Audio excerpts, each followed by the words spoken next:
Om Swastiastu. Baik, di sini kami dari kelas 1A Pendidikan Biologi. Izinkan kami untuk memperkenalkan diri. Perkenalkan, nama saya Nyoman Juli Wahyuni dengan akhiran NIM 005. Perkenalkan, nama saya Deran Dama dengan akhiran NIM 082. Perkenalkan, nama saya Gusti Edina Mediswari dengan akhiran NIM 006. Perkenalkan, nama saya Nikadek Nisa Putri dengan akhiran NIM 044. Jadi di sini kami ingin menerapkan 4 kompetensi yang harus dimiliki oleh seorang guru berdasarkan Undang-Undang Nomor 14 Tahun 2005. Kompetensi kepribadian merupakan kemampuan yang harus dimiliki oleh seorang guru untuk menunjukkan sikap, moral, dan juga kepribadian yang baik seperti jujur, berwibawa, disiplin, dan juga menjadi teladan yang baik bagi para siswanya. Setiap pagi, para guru datang lebih awal. Penampilan rapi bukan hanya soal estetika, melainkan kepribadian yang profesional serta memberi contoh bagi muridnya. Selamat pagi anak-anak semua. Selamat pagi, Bu. Bagaimana kabar kalian hari ini? Baik, Bu. Semoga kalian tetap semangat untuk belajar hari ini. Jangan aku dong. Aku cuma mau lihat simbolnya, aku gak ngerti.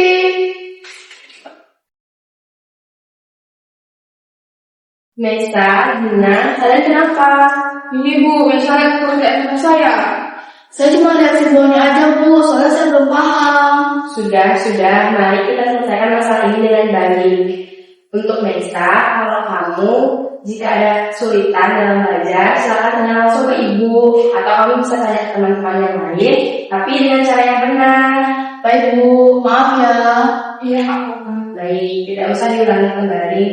Dan untuk anak-anak semuanya, jika kalian mengalami kesulitan, kalian bisa tanyakan kepada teman-teman kalian, namun dengan cara yang sopan dan baik. Baik Bu.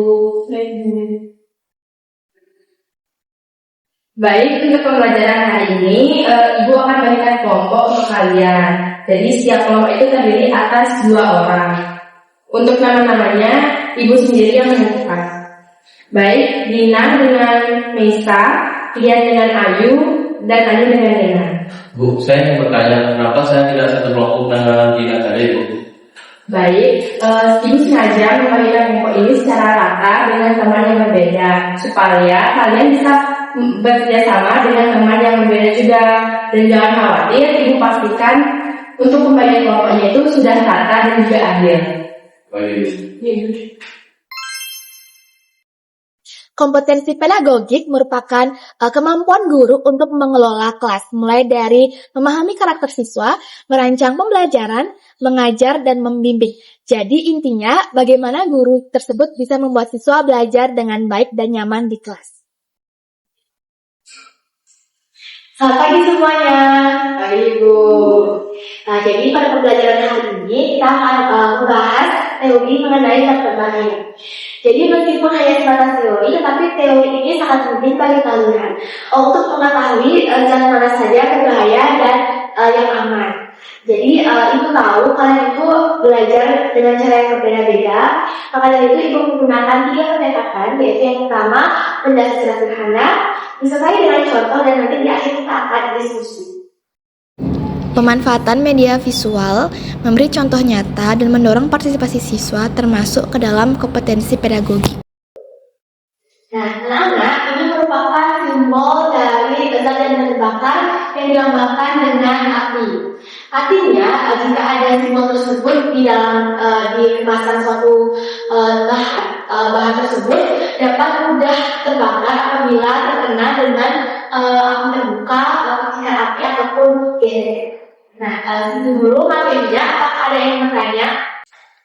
Bu, saya mau bertanya, apa sih zat yang mudah terbakar yang sering ada di sekolah? Jadi contoh zat yang mudah terbakar itu contohnya seperti alkohol, kemudian ada juga asam cukar. Namun ini hanya saya jelaskan secara teknis saja ya. Baik, Bu. Baik anak-anak, ini kita sudah belajar mengenai zat berbahaya. Meskipun hanya sebatas teori, tapi kalian harus tetap berhati-hati ketika menggunakan suatu zat ya.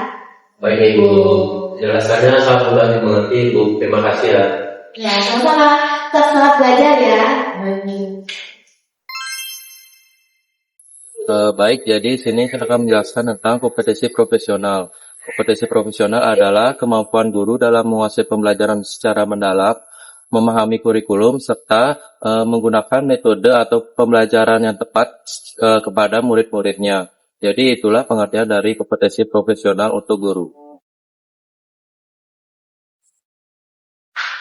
Baik anak-anak, jadi di sini sekarang akan belajar tentang teknik laboratorium. Nah, di sini kita memiliki kurikulum dan tujuan pembelajaran. Yaitu yang pertama, yang sehari-hari itu kalian mampu menjelaskan tentang kajian bahaya kimia yang ada di lab. Lalu yang kedua itu kalian mampu mengenali simbol-simbol keselamatan, dan yang terakhir itu adalah kalian dapat menganalisis risiko dan contoh kasus. Nah, jadi kita mulai dulu dari tujuan pembelajaran yang pertama, yaitu kalian mampu menjelaskan 4 jenis bahaya kimia. Nah, jadi 4 jenis bahaya kimia itu ada 4. Yang pertama itu ada beracun. Lalu yang kedua ini ada mampu merusak kulit jika cairannya itu terkena kulit. Lalu yang ketiga itu ada mudah terbakar jika terkena api. Lalu yang keempat itu ada mudah meledak. Jadi itu adalah 4 jenis bahaya kimia yang berbahaya yang ada di lab. Hal ini menunjukkan guru memahami kurikulum dengan baik dan menyiapkan tujuan sesuai dengan standar. Jadi di sini Bapak akan menjelaskan tentang sifat dasar kimia. Dari mana yang pertama itu ada toksik, yang kedua ada iritan, yang ketiga itu ada mudah terbakar, yang keempat itu mudah meledak, yang kelima itu anxiolytic, dan yang terakhir itu ada korosif. Nah, di sini Bapak akan menjelaskan tentang sifat korosif. Jadi sifat korosif itu adalah salah satu sifat jenis berbahaya yang jika terkena material atau kulit akan menyebabkan iritasi.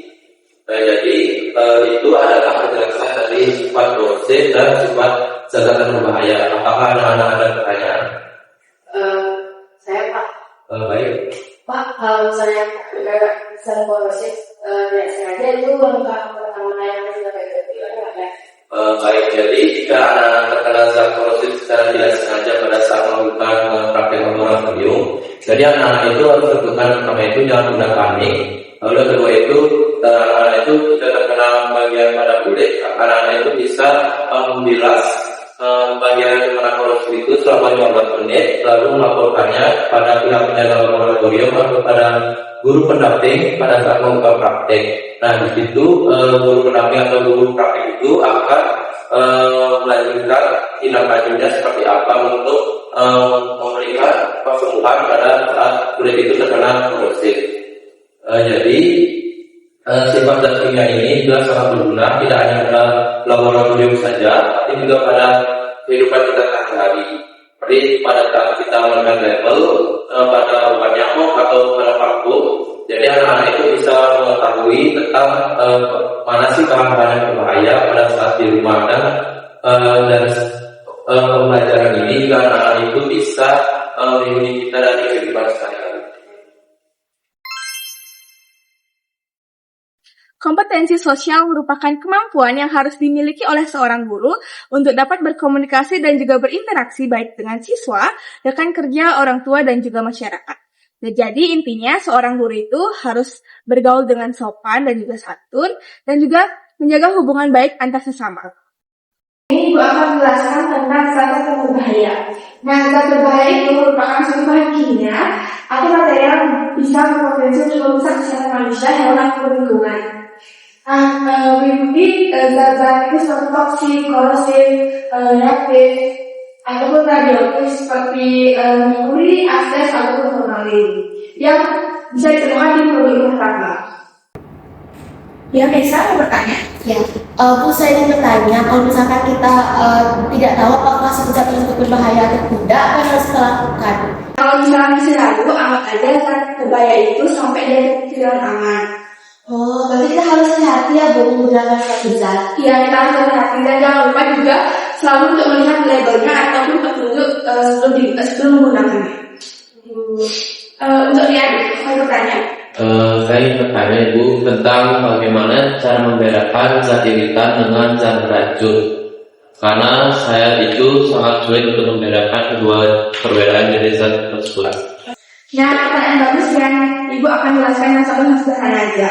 Kalau misalnya zat berbahaya itu, dia itu berbahaya kalau misalnya kita telan ataupun kita hirup. Sedangkan kalau misalnya iritan itu, dia itu akan berbahaya jika terkena mata ataupun kulit. Jadi iritan itu bisa membuat iritasi pada anggota tubuh kita. Nah, itu tadi penjelasan zat berbahaya.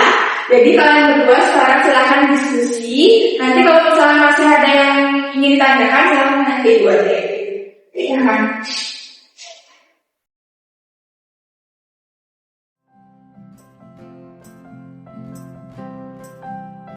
Baik anak-anak, Ibu akan mengingatkan kalau misalnya kerjasama itu sangat penting. Kalian juga bisa sama-sama saling mengoreksi ataupun belajar bareng yang kalian berdua itu bisa paham. Awalnya. Baik, Bu. Ini merupakan contoh penerapan kemampuan yang dimiliki oleh seorang guru dalam kompetensi sosial, yaitu guru bisa berinteraksi dengan rekan kerjanya sendiri. Selanjutnya, ini merupakan kemampuan yang dimiliki oleh seorang guru untuk dapat bisa berinteraksi dan juga berkomunikasi dengan orang tua siswa.